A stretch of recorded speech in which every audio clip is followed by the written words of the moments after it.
Seguimos siempre adelante con el Evangelio de Marcos, que es el libro que actualmente estamos estudiando, el capítulo número 9. Ahí vamos a leer el pasaje que corresponde en la continuación de este estudio que venimos desarrollando. Dice la palabra de Dios en el Evangelio de Marcos, capítulo 9, versículo 33. Llegaron a Capernaum. Cuando ya estaba en casa, Jesús les preguntó: ¿qué venían discutiendo por el camino? Pero ellos se quedaron callados, porque en el camino habían discutido entre sí quién era el más importante. Entonces Jesús se sentó, llamó a los 12 y les dijo: si alguno quiere ser el primero, que sea el último de todos y el servidor de todos. Luego tomó a un niño y lo puso en medio de ellos. Abrazándolo, les dijo: el que recibe en mi nombre a uno de estos niños, me recibe a mí. Y el que me recibe a mí, no me recibe a mí, sino al que me envió. Amén. Hasta ahí vamos a dejar la lectura. Hermanos, pueden tomar sus asientos, por favor.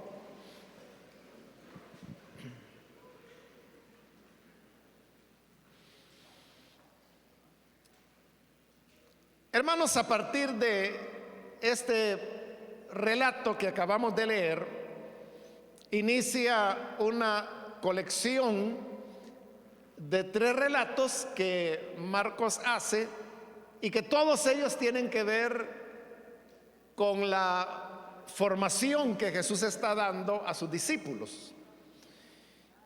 Ha habido mucha discusión, hermanos, acerca de que si estos relatos se dieron uno tras el otro, así como los presenta Marcos, o si estos dichos de Jesús fueron pronunciados en diferentes lugares y en diferentes momentos, pero luego fueron recogidos para colocarlos acá.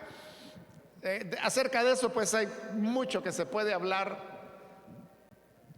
pero nosotros, hermanos, en lo que nos vamos a centrar es en lo que no hay duda es de que estas fueron palabras del Señor, que fueron enseñanzas que Él dio. E independientemente de que las haya dado una tras otra o que las haya dado en diversos momentos y lugares, el hecho es que la enseñanza ahí está. Y como digo, en eso es en lo que nos vamos a centrar. Hoy vamos a ver el primero de los relatos, que es el que acabamos de leer, y que comienza diciéndonos que el Señor llegó a Capernaum. Esta era una ciudad de Galilea, en donde Jesús estuvo muy a menudo, de manera que hay incluso personas que piensan que Capernaum era como la ciudad base de Jesús y que luego Él salía para hacer diferentes visitas a otras aldeas, porque realmente lo que hoy nosotros llamamos ciudad, en esa época pues eran poblaciones muy pequeñas, eran más lo que nosotros hoy llamaríamos un cantón. Más o menos eso era Capernaum y todas las aldeas que ahí se mencionan, con excepción de Jerusalén, que esa sí ya era una ciudad. Entonces vimos anteriormente que Jesús había estado en Cesarea de Filipo, pero como Él va caminando hacia el sur, va rumbo a Jerusalén, donde va a ser crucificado. Entonces ahora está en Galilea y de nuevo se encuentra en Capernaum. Allí dice que entraron en una casa, no se dice cuál casa, y ya estando allí, Jesús le preguntó a sus discípulos qué venían discutiendo por el camino. Los discípulos no le quisieron responder, porque allí dice que lo que habían venido discutiendo es quién de ellos sería el más importante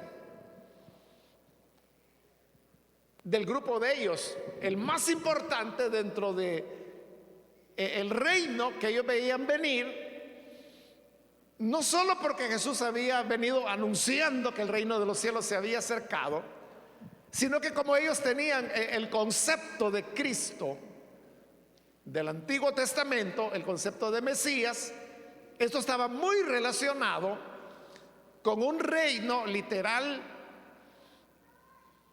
en la tierra,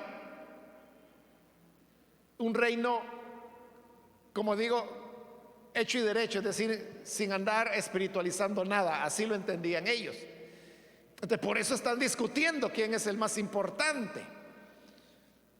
Quizás porque pensaban que estos años que habían pasado con el Señor habían sido años donde cada quien había mostrado sus méritos.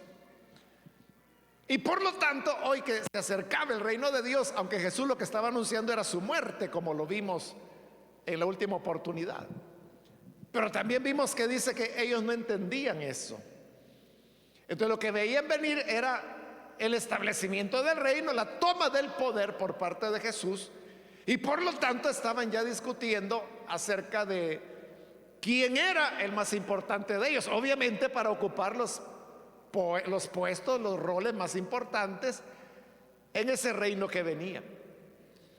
Por eso no respondieron, porque eso era el tema que habían venido discutiendo. No le dijeron a Jesús qué era lo que platicaban, y Jesús no insistió porque también él sabía de qué habían venido hablando, y por eso es que hoy él se dispone a dar su enseñanza. Dice el versículo 35: entonces Jesús se sentó, llamó a los 12, y él ahora aquí es donde le va a dar la primera de estas enseñanzas que, como dije, los tres relatos hasta el final del capítulo nos presentan formación que Jesús está dando a sus discípulos. Entonces, aquí viene la primera. Pero note que ahí dice que antes de hablarles, Jesús lo que hizo fue que se sentó. Entonces, al sentarse, él estaba ocupando la posición de maestro, porque en esa época, hermanos, la costumbre era que el maestro era el que se sentaba y los alumnos estaban de pie. Entonces, cuando se sentaban a la silla en la cual se sentaba la persona que iba a dar la enseñanza, le daban el nombre de cátedra. De ahí es de donde viene la cátedra, o la palabra cátedra que nosotros utilizamos hoy en día para referirnos, por ejemplo, a la enseñanza que un maestro universitario imparte. O cuando una enseñanza es muy magistral, entonces dicen, fue una cátedra la que dio. Pero esa palabra cátedra, como le digo, en esta época era el nombre de la silla donde se sentaba el maestro. A eso se refirió Jesús, y la Reina Valera así lo traduce.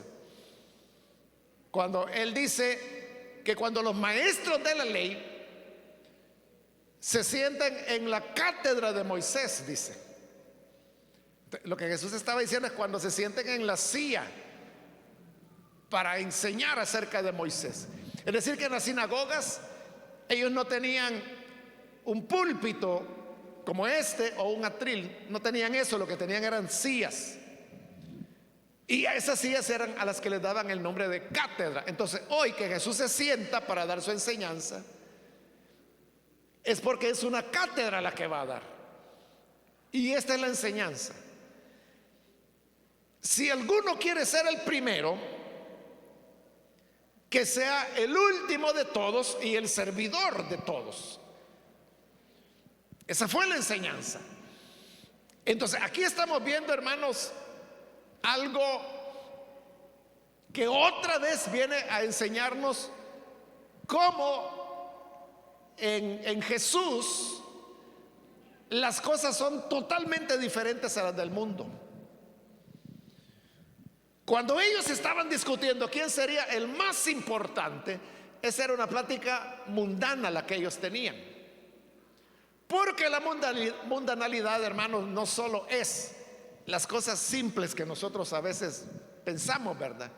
Y decimos, esa música es mundana, esa ropa es mundana, esa palabra es mundana. O sea, nos fijamos en pequeñeces, pero no nos fijamos en cosas como esta, ¿verdad? Que a veces lo que deseamos o lo que platicamos son elementos puramente mundanos, y no porque estemos hablando cosas de pecado, sino por los valores que se están expresando a través de esas pláticas, como fue este tema, ¿verdad? Que ahí la cuestión era, ¿quién es el más importante en el reino de Dios? ¿Quién es el más importante de ellos? Eso está empapado de puro mundo, porque lo que se está buscando, hermanos, son los grandes elementos que el mundo busca. Hay, hermanos, un libro que ya tiene sus años, que se llama, si mal no me recuerdo, Sexo, Dinero y Poder. No recuerdo el autor, es quien lo escribe, pero es un buen libro. Y este autor, en otras palabras, lo que él dice, así resumiendo, es de que esas son las tres grandes búsquedas que el ser humano tiene. El ser humano quiere sexo, quiere dinero y quiere poder. Y el mundo se rige por esos elementos. Hay otros que lo hacen como una comparación, diría yo, o una similitud, y hablan así de lo que ellos llaman las tres Fs: fama, faldas y fortuna. Pero es lo que el otro autor llama más claramente, ¿verdad? Sexo, dinero y poder. Pero note que entre estas tres cosas, que es lo que el ser humano más busca, lo que si las tres cosas son las más buscadas, de estas tres la más buscada es el poder, porque el poder es el que le permite las otras dos. Es decir, el que tiene poder tendrá sexo y tendrá dinero. El que no tiene poder no podrá, hermano, tener dinero. O sea, una persona puede tener dinero, pero si no tiene poder, ese dinero lo va a perder. Y eso ocurre muchas veces, hermanos. Me recuerdo un hermano que durante el periodo de la guerra, él puso unos negocios, y como era una situación de crisis, ¿verdad?, él prosperó muchísimo. Yo le diría que se hizo rico, no millonario, pero sí rico, en cuestión de unos pocos años. El problema es de que cuando él ya tenía dinero, él comenzó a sentirse fuerte. Y en una ocasión, hermanos, platicando con él, no sé cómo salió la plática, él comenzó a hablar de los depredadores. Y él decía, a mí me gustan los depredadores, porque él era un hermano así muy apasionado, entregado, que cuando se metía algo, hermano, se metía pero con todo el corazón. Entonces él decía, a mí me gusta, decía, por ejemplo, los tiburones, decía, porque esos son depredadores, se comen todo, arrasan con todo. Quizás porque él se sentía así, ¿verdad? Como un depredador porque al menos en el campo del comercio, del negocio, había logrado lo que él quería. Entonces, le hablaba, le gustaba a él hablar de eso. El problema, hermano, es de que si él se sentía depredador, habían otros depredadores mucho más grandes que él, ¿verdad? ¿Y qué fue lo que pasó? Eso se lo tragaron, se lo acabaron, hermano. ¿Por qué? Porque él tenía dinero, pero no tenía poder. Los verdaderos depredadores, esos sí tenían poder, además de tener dinero, ¿verdad? Se lo acabaron, hermano, lo ahogaron. No pudo competir contra ellos. Entonces, yo recordaba esas palabras de él, ¿verdad? Cuando decía, me gustan los depredadores, hasta que un depredador se lo comió a él. Ahí se le acabó la alegría por los depredadores. Es lo que le digo, el poder es el que abre la puerta para el sexo, para el dinero. Eso es lo que el hombre busca. Y por eso, ¿cuál era la discusión que los discípulos tenían? Era una discusión de poder. ¿Quién es el más importante? Esa era la razón por la cual estaban peleando. ¿Y por qué les interesaba tanto quién era el más importante? Porque el más importante es el que iba a tener más poder o iba a estar en una posición más elevada. En ese sentido fue la petición de la mamá de Juan y Santiago, cuando fue al Señor y le dijo, Señor, quisiera pedirte un favor, concédemelo. Y Jesús le dijo, vamos a ver, ¿qué es lo que quieres? Lo que quiero, le dijo, es que en tu reino un hijo mío se siente a tu derecha y el otro a tu izquierda. O sea, ahí le está pidiendo las posiciones de máxima autoridad al lado de Jesús, estar a la derecha del rey, hermano. Eso era el más poderoso que había después del rey, y luego el que seguía a la izquierda. Entonces le está pidiendo las posiciones más altas. Pero ¿qué le está pidiendo la señora? Poder. Y aquí la discusión es quién va a tener más poder. Pero, como le dije, en Cristo, hermano, las cosas son totalmente diferentes. Y eso es lo que nos cuesta entender, hermanos, que aquí estamos, si quiere usted decirlo así, en un universo diferente, donde hay otros valores, otros principios, otras normas por las cuales se rigen las cosas, y donde no podemos traer los elementos mundanos. Esa es una tentación, hermanos, porque véalo, la iglesia misma está estructurada de manera jerárquica. Así lo presenta la Biblia, ¿verdad? Que hay un pastor, luego hay ancianos, luego hay diáconos, luego hay diaconisas, luego están los miembros. Es una escala, es una jerarquía. Entonces, ¿qué busca la gente? Ir subiendo. Entonces, las personas pueden ver o sentir que llegar a ser diácono es que yo adquiero poder, adquiero una posición. Si llego a ser anciano, tengo más poder. Si llego a ser pastor, tengo más poder. Y entonces la misma estructura puede llevar a las personas a hacerse la misma pregunta: ¿quién es el más importante? Yo he conocido, hermanos, personas y hasta familias que se han ido de la iglesia cuando no se les ha dado un privilegio. Cuando inicia el año, usted sabe que siempre se presentan los privilegios. Pero piensa en esa gente, o sea, ¿por qué estaban en la iglesia? O sea, para que alguien, porque no le dieron el privilegio que quería, se va. Pregúntese usted, entonces, ¿por qué esas personas estaban en la iglesia? ¿Es porque querían aprender del Señor? ¿Es porque querían servir a los demás?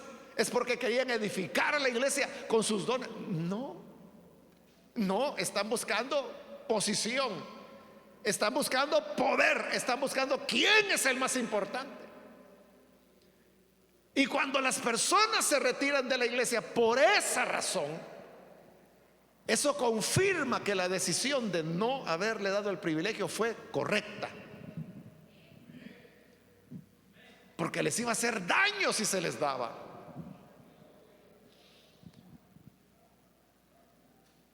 Entonces, es difícil, hermanos, Bueno, y si hablamos del sistema celular, igual, ¿verdad? Que comienza con el líder, luego que está el supervisor, luego el pastor de zona, y ahí va subiendo. Otra vez, ¿verdad? O sea, yo no le digo, hermano, de que es malo querer servir al Señor, ser diácono. No, no tiene nada de malo. Lo que hay que tener cuidado es cuál es su motivación, qué es lo que le impulsa a hacerlo. Porque al contrario, lo que la Biblia dice es que si alguno anhela obispado, dice, buena cosa desea. Ahora dice, el que va a ser obispo tiene que saber que estas son las cualidades que debe reunir. Entonces, esa era la enseñanza de Jesús. Entonces, miren, ustedes están discutiendo acerca de quién va a ser el más importante. Pues entonces quiero decirles que aquí en el reino de Dios el más importante no es el que el mundo espera. Si yo le pregunto, hermano, ¿quién es el más importante en el mundo?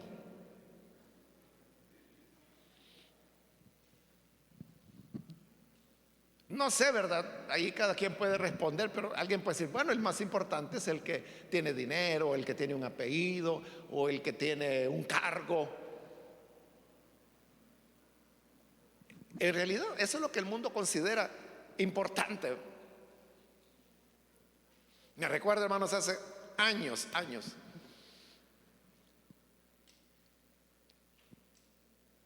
andábamos, eso fue en Guatemala, yo andaba con el pastor fundador de Elim y él acostumbraba a usar unos grandes carros de lujo. Y en esa ocasión, él andaba platicando con un hermano que era de allá, y creo que este hermano, porque le estoy hablando de hace décadas atrás, ¿verdad? No sé, más de 30 años atrás. Entonces, me parece que este hermano quería una consejería de parte del pastor de esa época. Bueno, la cosa es de que el pastor tenía que ir a hacer algo a un lugar, si no estoy mal, creo que era un hotel, algo así, allá en Guatemala. Pero la cuestión es de que, como él andaba a los grandes carrazos,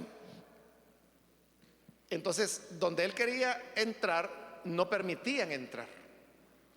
Es decir, las personas que iban a ese hotel tenían que usar otra entrada, pero él se metió donde él quiso entrar. Pero lo que le quiero decir es que la gente, los que estaban ahí para cuidar que otros no se metieran, se hacían a un lado para que pasara. Claro, veían el gran carrazo, sabían que se imaginaban que era, ¿verdad? Bueno, pero no solo eso, no solo entró por allí. Yo iba atrás y me iba echando todo el espectáculo, ¿verdad? Por eso se lo estoy contando. No solo eso, sino que llegó y se parqueó, hermano, justo donde no se podía parquear. Y entonces cuando él se parqueó ahí, el otro hermanito que iba con él, él era de allá, le dijo, hermano, le dijo, aquí no se puede parquear. Y ni caso le dijo, él solo se bajó. Y le dijo, hermano, lo van a venir a quitar, le dijo. Entonces le dijo, mire, le dijo, si alguien viene y le dice algo, dígale, el jefe anda allá adentro, ya va a salir. Y cerró la puerta y se fue y nos dejó ahí, en el lugar donde no tenía que parquearse. Y así fue. Al rato llegó alguien y nos dijo, oiga, tiene que mover el vehículo. Y él le dijo lo que el pastor le había dicho que dijera: el jefe está ahí adentro y ya va a salir. Ah, ¿cómo no? Le dijo. Y se fue. Ya no dijo nada. Pero ¿qué es lo que está funcionando ahí en todo eso, hermano? Lo que el mundo considera importante. Pero ¿en base a qué? ¿En base a qué está la valoración? Todos son símbolos de poder.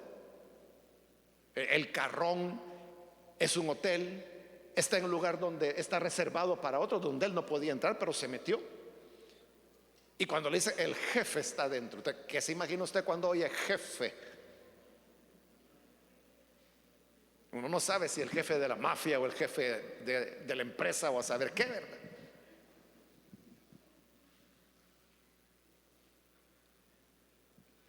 Entonces, eso es lo que la gente considera importante.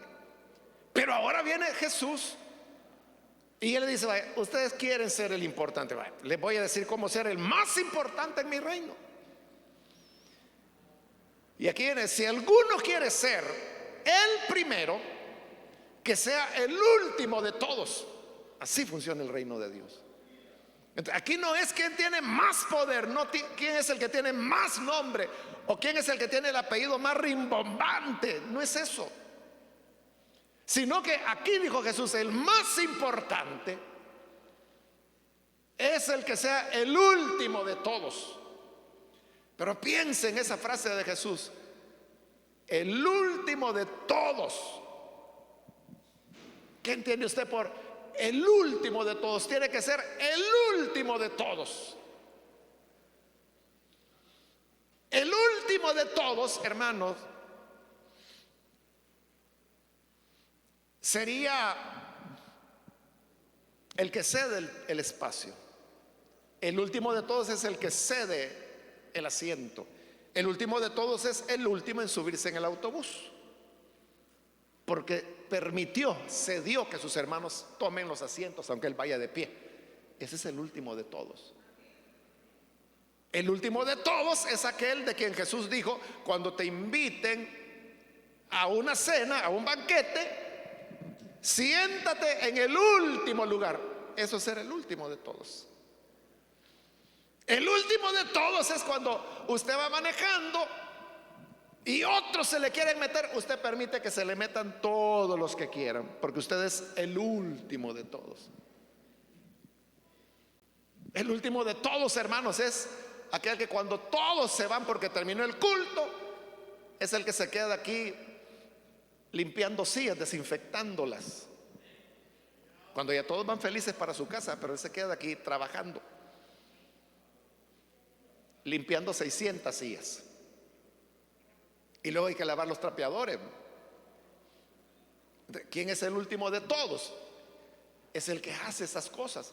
Jesús dijo, ese es el más importante. El más importante es el que sirve a los demás. El servidor de todos, dice. El servidor de todos.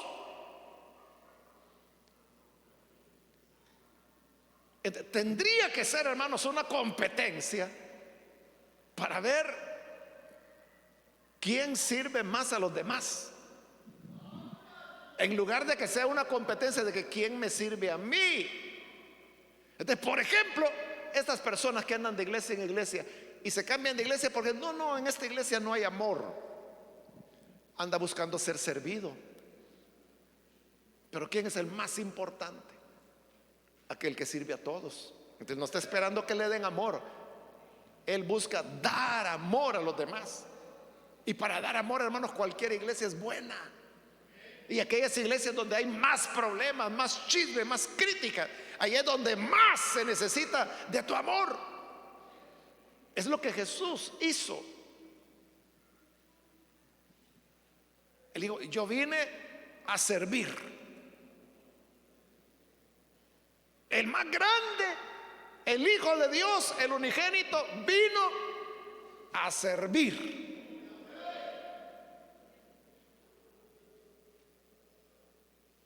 Entonces, el último es el más importante. Entonces, los cristianos, hermanos, deberíamos desvivirnos por ser siempre los últimos.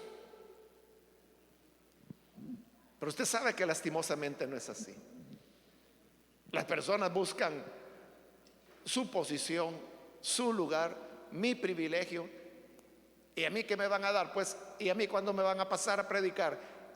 Mire, yo quiero dar un testimonio. Ahí anda la gente buscando siempre figurar, fama, faldas, fortuna. O como el otro actor, ¿verdad?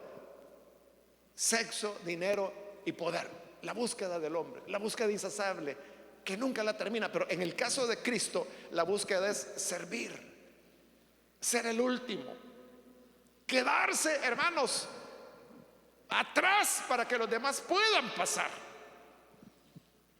Eso de tener el lugar, el último lugar, el que nadie quiere ocupar, es, hermanos, ser grande en el reino de Dios. Y luego les ilustra lo que acaba de decir. Dice versículo 36, luego tomó a un niño y lo puso en medio de ellos. Entonces había un niño allí, pero dice que Jesús lo tomó y lo puso en medio de ellos, es decir, lo puso en el centro. ¿Y eso qué significaba? Que el niño no estaba en el centro, estaba por ahí en algún rincón. ¿Por qué razón? Porque nadie le pone interés a los niños. Nosotros somos iguales, ¿verdad? Nosotros somos adultocentristas. El adulto es el que está en el centro. Y los niños, cállese niño, hágase para allá, cállese porque estamos hablando los grandes. No moleste, siéntese allá. ¿Qué hacemos todo el tiempo? Estamos echándolos fuera, echándolos a las orillas. Jesús lo tomó y lo puso en el centro. Y al ponerlo en el centro, dijo: el que recibe en mi nombre a uno de estos niños, me recibe a mí. Está hablando de recibir a los niños.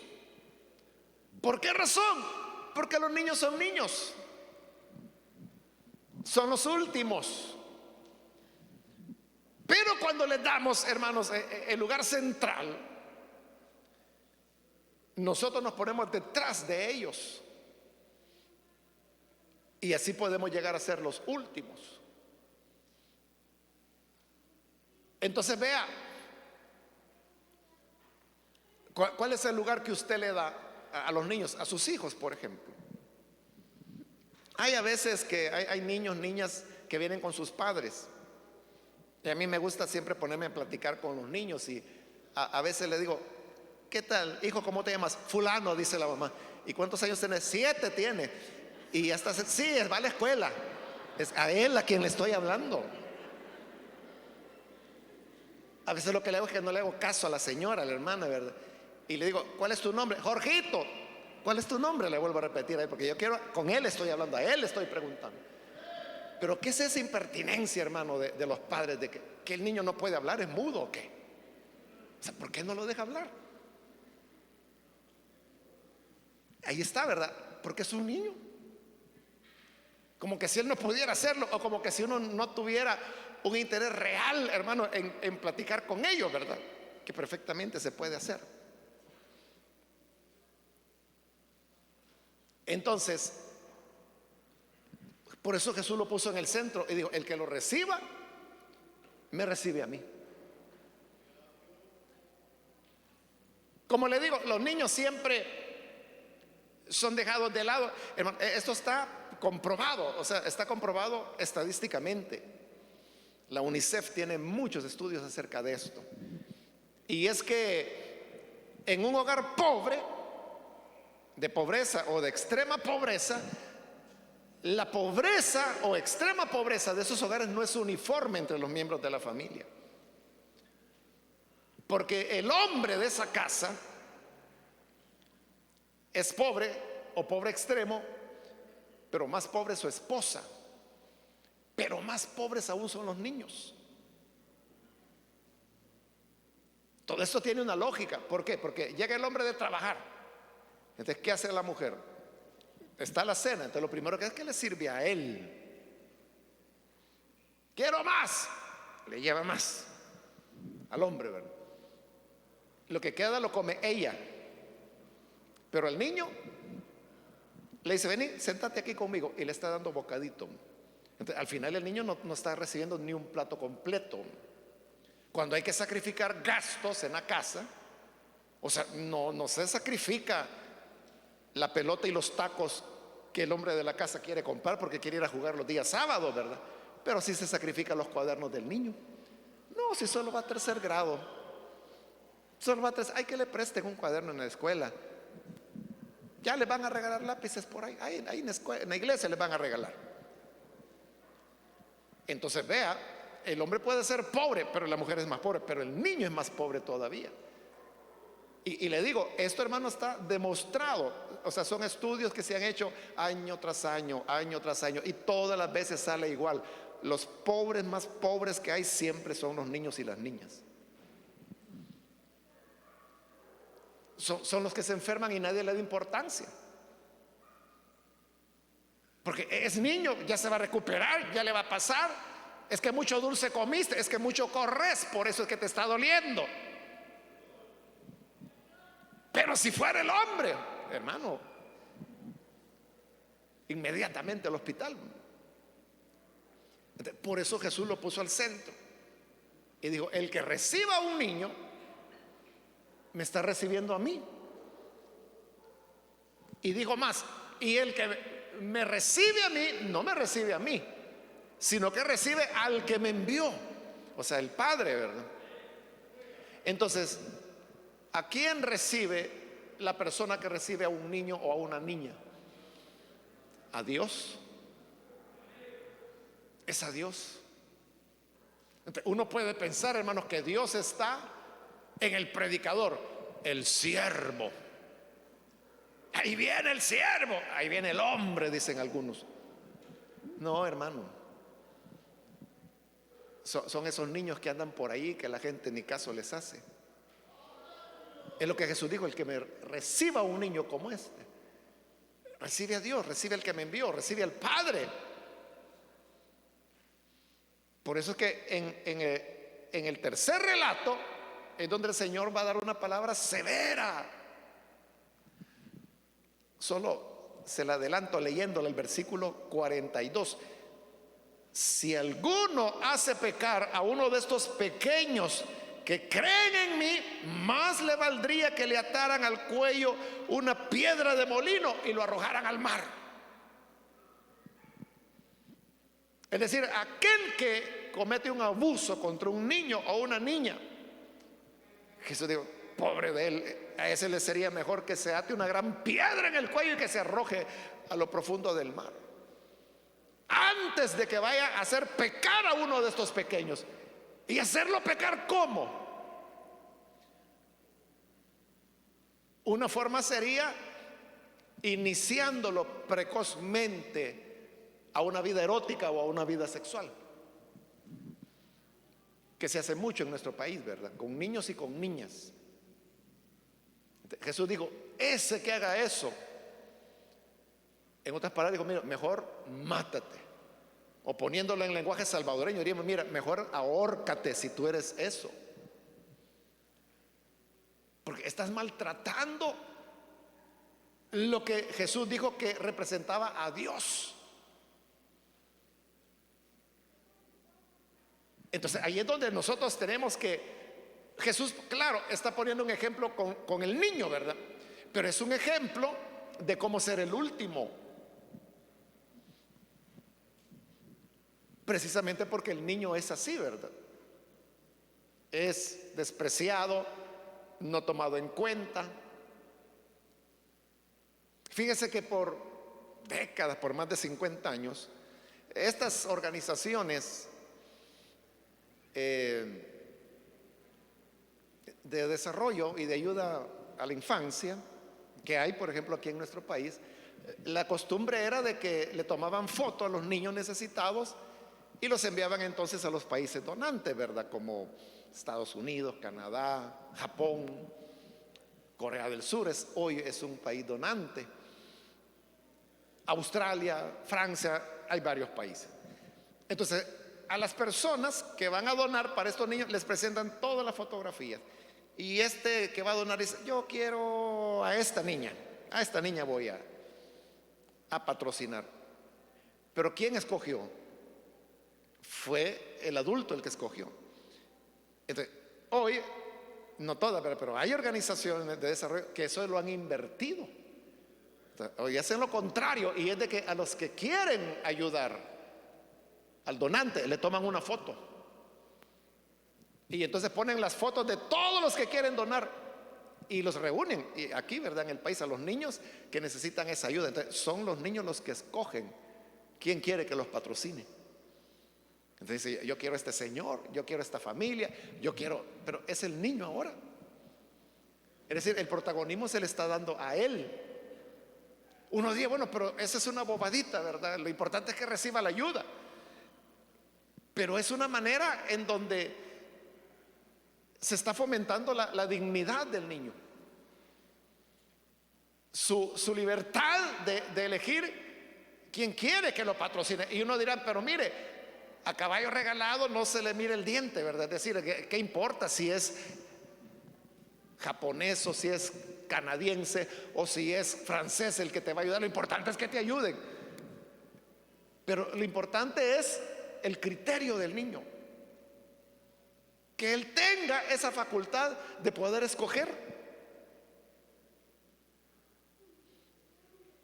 Así debería ser, por ejemplo, en las adopciones. Los niños tendrían que tener la libertad de decir si quieren o no quieren estar con esta familia, porque es el adoptante, ¿verdad? El que dice, no, yo quiero esta niña, la negrita, deme, la colochita, deme, el niño este tan lindo, deme. Siempre es el adoptante el que está escogiendo. Pero al niño ni le preguntan si se quiere ir con esta señora que tiene los dientes amarillos de tanto fumar. No le preguntan. Bueno, son cositas así, ¿verdad? Muy detalles, podríamos decir, pero que deben llevarnos a cada uno de nosotros a la reflexión de que si realmente nos estamos poniendo como últimos o si nos estamos poniendo ya como reyes, ¿verdad? Fíjese qué contradicción, ¿verdad? Porque Jesús les acababa de estar diciendo, el Hijo del Hombre será entregado en manos de pecadores, lo van a matar, lo van a sepultar, pero al tercer día resucitará. Entonces Jesús está hablando de morir, de sufrir, de ser maltratado. ¿Y ellos de qué hablaban? ¿Quién va a ser el más poderoso? ¿Quién va a ser el más importante? Desorbitados totalmente. Por eso es que cuando Jesús les preguntó, ¿qué discutían? Porque hasta peleando iban ya. No quisieron responderle. Pero que nunca se nos olvide, hermanos, que la clave dentro de la obra de Dios es el último de todos. Cuando tú seas la última de todas, ahí vas por buen camino. Cuando cada uno seamos el último de todos, este es el más importante, dijo el Señor. El que es último de todos.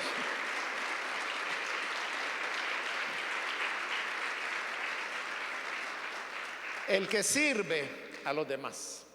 Vamos a cerrar nuestros ojos, hermanos, y antes de orar yo quiero hacer una invitación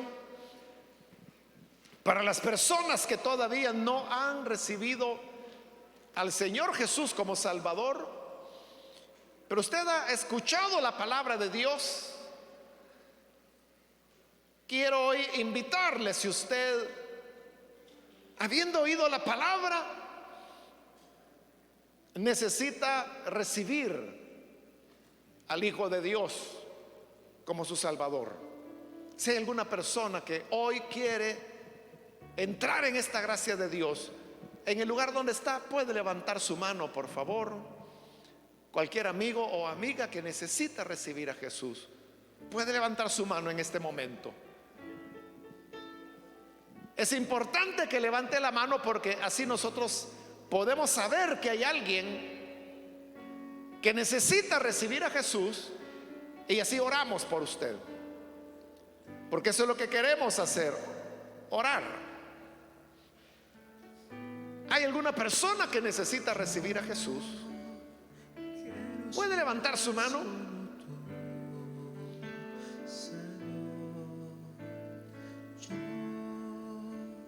Queremos orar por usted. El mundo y el orgullo nos enseñan que nunca debemos dar nuestro brazo a torcer, pero delante de Jesús todos debemos hacerlo, porque es lo que dice la Escritura, que toda rodilla se doblará delante de Él, toda lengua confesará que Él es el Señor, por las buenas o por las malas. Los que lo harán por las malas, ya será demasiado tarde, pero los que lo hacen por las buenas son los que lo hacen hoy. ¿Quiere usted reconocer a Jesús? Levante su mano. O si hay algún hermano que se ha alejado del Señor, alguna hermana, y necesita reconciliarse, puede levantar su mano también. Vamos a orar por usted. Vamos a orar ahora mismo. Quiero terminar, pero hago la última invitación. Si hay alguien que necesita recibir a Jesús o necesita reconciliarse, levante su mano, porque esta ya fue la última invitación que hice. Yo quiero ser más como tú, Señor. Muy bien, ahí hay una persona, que Dios la bendiga. Vamos a orar en este momento. Señor, te damos las gracias porque a través de tu palabra tú siempre nos instruyes. Tú te sientas en la cátedra para darnos estas enseñanzas magistrales, y por ellos aprendemos la importancia de ser los últimos. Señor, esta persona que hoy está creyendo en ti, perdónale, recíbele. Tu palabra dice que el que se humilla será exaltado. Que así sea, Padre, en la vida de esta persona, para que le transformes, le bendigas, y ayúdanos a todos para que como pueblo tuyo siempre pondremos a los niños en medio, en el centro, que siempre los recibamos y que siempre, Señor, seamos los últimos de todos y los servidores de todos.